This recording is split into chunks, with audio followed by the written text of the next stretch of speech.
البتہ فرائض دینی کے تصور کے ضمن میں حال ہی میں ہمارے ہاں کچھ سننے میں آیا، کچھ ہمارے ساتھیوں کے ذہن میں کوئی ایک پراگندگی سی ہے، کوئی خیال پریشان خیالی سی ہے، اور وہ خاص طور پر مولانا سید ابو الحسن علی ندوی رحمہ اللہ کے حوالے سے کہ میری ان سے جو محبت ہے اور میں ان کے ساتھ جو عقیدت رکھتا تھا، تو بعض ہمارے ساتھیوں نے کہا کہ وہ ڈاکٹر صاحب انہیں امام مانتے ہیں، انہوں نے تو مولانا مودودی کی کتاب وہ جو قرآن کی 4 بنیادی اصطلاحیں ہیں اسے بے بنیاد قرار دیا ہے، اور ان کا تصور تو فرائض دینی کا یہ نہیں ہے کہ جو ڈاکٹر صاحب بیان کرتے ہیں، اور انہیں امام مانتے ہیں ڈاکٹر صاحب۔ تو میں نے چاہا کہ اس کا مغالطہ میں رفع کر دوں۔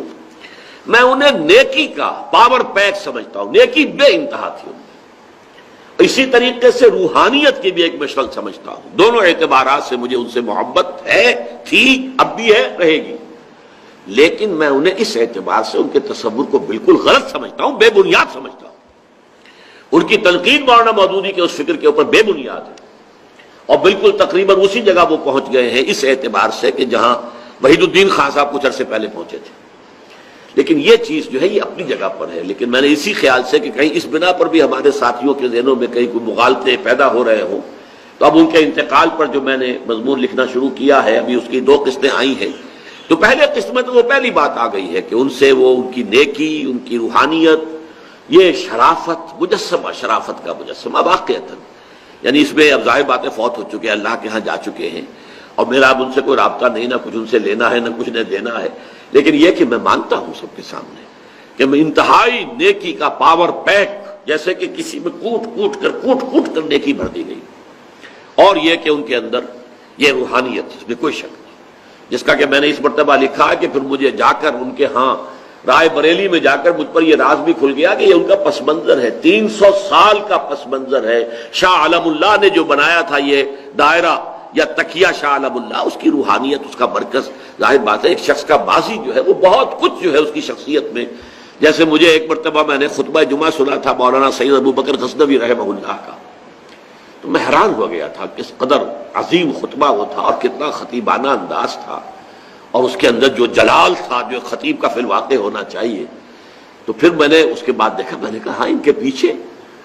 عبداللہ غزنوی، عبد الجبار غزنوی، داؤد غزنوی، یہ نسلاً بات نسلاً یہ اثرات جو ہے پیچھے انسان کی شخصیت جو ہے،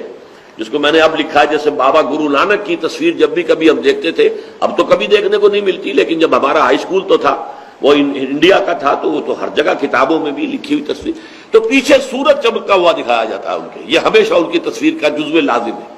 تو اسی طرح سے ایک روحانی بیک گراؤنڈ تھا، لیکن یہ چیز جو ہے اس اعتبار سے وہ جماعت میں آئے تھے، انہیں رہنا چاہیے تھا، یا ڈنکے کے چوٹ اپنا اختلاف اس وقت بیان کرنا چاہیے تھا، اس وقت انہوں نے کوئی اختلاف بیان نہیں کیا،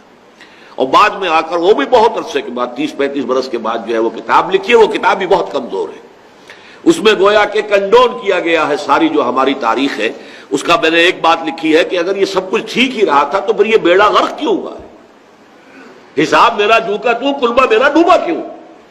اور آخر قوم جو زوال سے دوچار ہوئی ہے، قوم جو ہے قعر مذلت میں گری ہے، انتہا کے درجے میں جا چکی ہے امت، تو آخر کہیں نہ کہیں تو کوئی غلطیاں تھی۔ اسلاف پرستی اس معنی میں نہیں ہونی چاہیے کہ وہ کوئی معصوم تھے،